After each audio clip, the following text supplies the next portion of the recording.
नगर निगम के खिलाफ कांग्रेस का हल्ला बोल।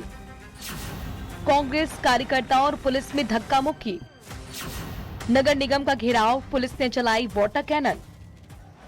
निकाय चुनाव से पहले कांग्रेस एक्शन मोड में नजर आ रही है। जयपुर शहर कांग्रेस के नेताओं और कार्यकर्ताओं ने हिसाब मांगो रैली निकाली। पैदल कूच नेहरू पार्क से जयपुर नगर निगम मुख्यालय पहुंचा। कांग्रेस के बड़े प्रदर्शन को देखते हुए पुलिस ने भी नगर निगम के चारों तरफ बैरिकेडिंग की थी। कांग्रेस कार्यकर्ता बैरिकेड तोड़ते हुए निगम मुख्यालय में घुसने की कोशिश कर रहे थे। इस पर पुलिस ने उन्हें रोकने का प्रयास किया। इस दौरान कांग्रेस कार्यकर्ताओं और पुलिस के बीच धक्का मुक्की होती रही। पुलिस ने भीड़ को कंट्रोल करने के लिए वाटर कैनन का इस्तेमाल कर कांग्रेस कार्यकर्ताओं को खदेड़ दिया। इस दौरान मौके पर कुछ देर के लिए तनावपूर्ण स्थिति बन गई। देखिए हल्ला बोल प्रदर्शन के अंदर अभी ये सीधे मुख्यालय पहुंच चुके हैं। टकराव आपको नजर आएगा। सीधे तौर पर जो है भारी जो है सुरक्षा चक्र जो है यहाँ पर पुलिस द्वारा लगाया गया है। स्पेशल यूनिट है, थानों की पुलिस को बुला लिया गया है। क्विक रिस्पांस टीम यहाँ पर मौजूद है। एसटीएफ को भी यहाँ लगाया गया है।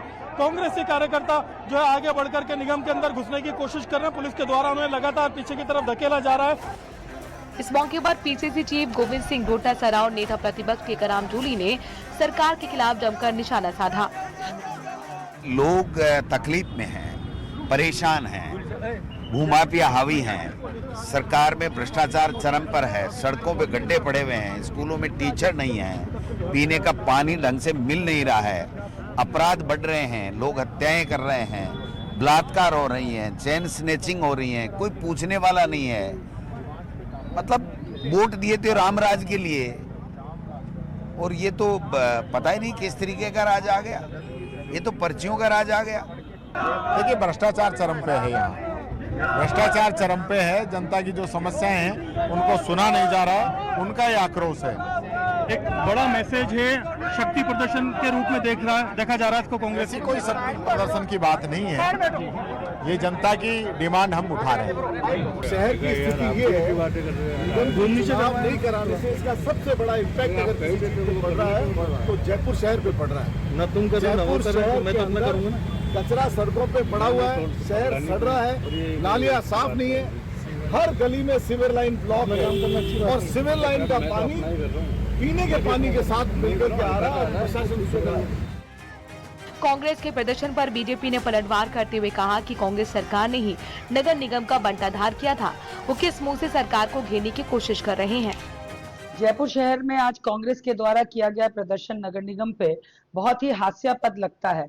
मुझे लगता है कि उन कांग्रेस के पदाधिकारियों को, उन साथियों को शायद ये नहीं मालूम कि जयपुर नगर निगम का यदि किसी ने बंटाधार किया, वो कांग्रेस की सरकार में इसके दो टुकड़े करके किस प्रकार बिना संसाधन, बिना पैसों के इनके दो टुकड़े किए गए हेरिटेज और ग्रेटर के रूप में, और उसके बाद कोई सुविधा मुहैया नहीं कराई गई। केवल किस वाहवाही को लूटने के लिए गहलोत साहब ने इसके दो टुकड़े किए थे, जिसका परिणाम राजस्थान की राजधानी जयपुर की जनता ने झेला। और इनके ही भ्रष्टाचार के खिलाफ ये बोलते हैं तो बहुत आश्चर्य होता है। कांग्रेस की हिसाब मांगो रैली को एक तरह से नगर निगम चुनाव के पहले की बड़ी तैयारी माना जा रहा है। देखना ये होगा कि नगर निगम चुनाव में इसका कितना असर देखने को मिलता है। कैमरा पर्सन अविनाश के साथ में अरबाज अहमद, न्यूज़ 18 के लिए जयपुर से। और खबरों में आगे बढ़ेंगे। बड़ी खबर इस वक्त की आपको बताएं, पंचायत चुनाव से जुड़ी हुई राज्य निर्वाचन आयोग की समीक्षा बैठक हुई है। पंचायत और निकाय चुनाव पर एसईसी का मंथन है। चुनावी तैयारियों को लेकर समीक्षा बैठक की गई है। 39 जिलों में नगर निकाय चुनाव 2 चरणों में होंगे। तो सिलेक्शन इलेक्शन कमेटी का ये जो बैठक है वो हुई है। फलोदी और सलूम्बर में 1 चरण में चुनाव होगा। वहीं आपको ये बता दें कि 36 जिलों में पंचायत चुनाव 4 चरणों में होंगे। 4 जिलों में 2 चरण और 1 जिले में 1 चरण में चुनाव होगा। जैसलमेर जिले में 1 चरण में चुनाव की व्यवस्था यहां पर करवाई जाएगी। तो राज्य निर्वाचन आयोग की समीक्षा बैठक हुई है, जहां पर पंचायत और निकाय चुनाव पर मंथन किया गया राज्य निर्वाचन आयोग की तरफ से, और ये बताया गया कि चुनावी तैयारियों को लेकर ये समीक्षा बैठक हुई है। 39 जिले हैं जहां पर नगर निकाय चुनाव 2 चरणों में किए जाएंगे। 2 फेज में इलेक्शन होंगे 39 जिलों में। फलोदी और सलूम्बर ऐसे 2 जिले हैं जहां पर 1 चरण में चुनाव होगा। 36 जिलों में पंचायत चुनाव 4 चरणों में होंगे। यानी कि टोटल ये समझिए कि 39 जिले ऐसे हैं जहां पर 2 फेज में इलेक्शन होगा, लेकिन फलोदी और सलूम्बर में 1 फेज में इलेक्शन किया जाएगा। उसके अलावा 36 जिले ऐसे हैं जहां पर 4 फेज में इलेक्शन कंडक्ट होंगे। फिर उसके बाद 4 जिले ऐसे हैं जहां 2 चरणों में इलेक्शन कंडक्ट होगा और 1 जिले में 1 चरण में चुनाव होंगे। जैसलमेर जिला ऐसा है जहां पर 1 चरण में चुनाव की व्यवस्था कराई जाएगी।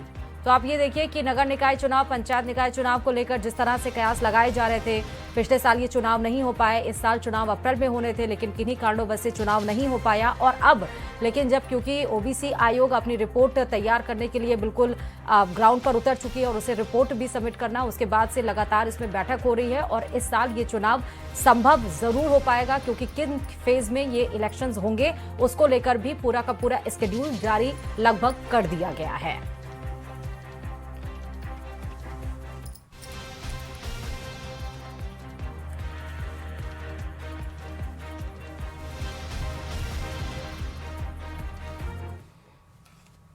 आगे बढ़ते हैं। बीकानेर के पांचों इलाके में 51 लाख की एटीएम कैश वैन लूट का पुलिस ने खुलासा कर दिया है। पुलिस ने मामले में कैश वैन के कस्टोडियन विक्रम सिंह समेत 2 आरोपियों को गिरफ्तार किया है। पुलिस के मुताबिक लूट की साजिश कैश वैन के कस्टोडियन ने अपने साथियों के साथ मिलकर रची थी।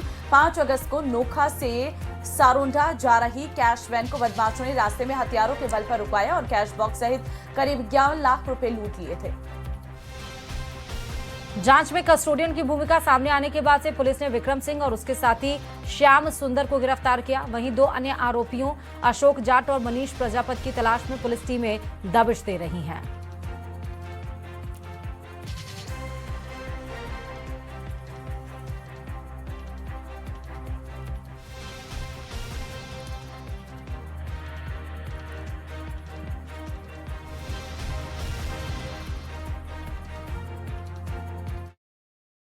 और उनको जो 51 लाख रुपए लेकर यहाँ से चले, उनको नोखा के 2 एटीएम में ही वो कैश डालना था, जो यहाँ नहीं डाल करके ना, और उसके डालने के बाद उनको सारोंडा जाना था।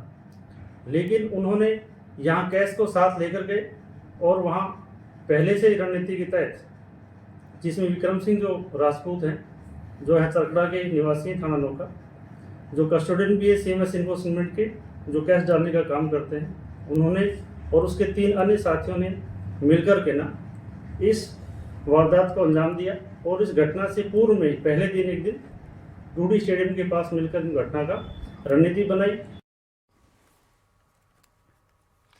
ताल छापर में सभा के दरमियान माइक फेंककर कार्यक्रम से चले जाने के मामले में नागौर सांसद और आरएलपी सुप्रीमो हनुमान बेनीवाल ने सफाई दी है। सरदार शहर में सभा को संबोधित करते हुए बेनीवाल ने घटना पर अफसोस जताया और कहा कि सामने बैठे बच्चों की कोई गलती नहीं थी। उन्होंने कार्यक्रम से जाने के लिए बच्चों और लोगों से माफी भी मांगी। बेनीवाल ने कहा कि ताल छापर का कार्यक्रम ऐतिहासिक था, जहाँ करीब 20,000 युवा मौजूद थे। उन्होंने ये भी कहा कि कुछ परिस्थितियों के चलते वह कार्यक्रम से चले गए, लेकिन छापर के लोगों और युवाओं का उनके प्रति हमेशा प्यार रहा है।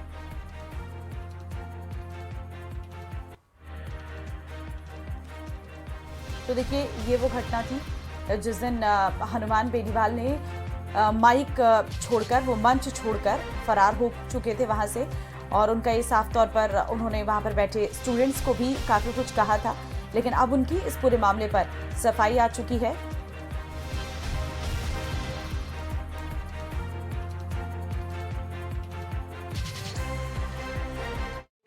छापर का वो कैसे कार्यक्रम था? छापर में 20,000 की नौजवानों की संख्या आज कभी नहीं हुई। तो मुझे प्यार करता है, मुझे बड़ा दुख हुआ बात के अंदर। इसलिए मैं आपको विश्वास दिलाता हूँ कि जहाँ मुझे दुख होता है मुझे माफी कहना पड़ता है। बच्चों की गलती नहीं थी, कुछ हो गया ऐसा, योग से योग बैठ गया, मैं चला गया। वो चलो मुझे सुनना चाहते थे, मुझे टेलीफोन करते हैं सलमान जी, आपको गुस्सा नहीं करना है। मैंने कहा गुस्सा तो छूट जाएगा तो काम नहीं होंगे, लेकिन गुस्सा जहाँ आना वही करूँगा। ये मैंने बहुत लोग आए, इसलिए मैं छापर के अंदर दोबारा कार्यक्रम रखूंगा। और अब की बार जो छापर में प्रोग्राम रखूंगा ना, जो बीच में छोड़ गया, वो हेलीकॉप्टर उतारूंगा छापर के अंदर। उधर झारखंड की राजधानी रांची में छात्रों के प्रदर्शन के दरमियान पुलिस के लाठीचार्ज और उन्हें जख्मी किए जाने को लेकर पूर्व बीजेपी के पूर्व प्रदेशाध्यक्ष अशोक परनामी ने बयान दिया है। परनामी ने पुलिस कार्रवाई की निंदा करते हुए कहा कि छात्र अनुशासित तौर पर प्रदर्शन कर रहे थे और उन पर पुलिस का बल प्रयोग निंदनीय है। इस दौरान उन्होंने राहुल गांधी और विपक्ष को आड़े हाथों लिया है और कहा है कि दोनों का चेहरा दोहरा चरित्र सामने आया है। इस दौरान पूरे मामले में उनकी खामोशी भी निंदनीय है।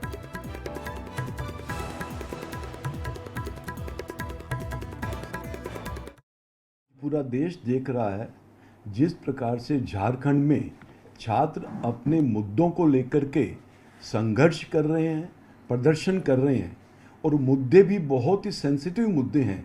पेपर लीक का मामला है। पेपर लीक के साथ साथ जो सरकारी नौकरी दी जाती है उसमें भी भ्रष्टाचार किया जाता है। एक एजेंसी ये तय करके बता देती है सरकार को कि आप इसको नौकरी दे दें, और सरकार उसको नौकरी दे देती है। इस बात को लेकर के रांची में छात्र अपना आंदोलन कर रहे थे, बिल्कुल शांतिपूर्ण कर रहे थे, मर्यादित रूप से कर रहे थे, अनुशासित रूप से कर रहे थे, कोई गाली गलौज नहीं कर रहे थे। परंतु रांची की सरकार ने उन पर लाठीचार्ज किया, लाठी बरसाने का काम किया और काफ़ी छात्रों को जख्मी करने का काम किया। इसकी जितनी निंदा की जाए उतनी कम है।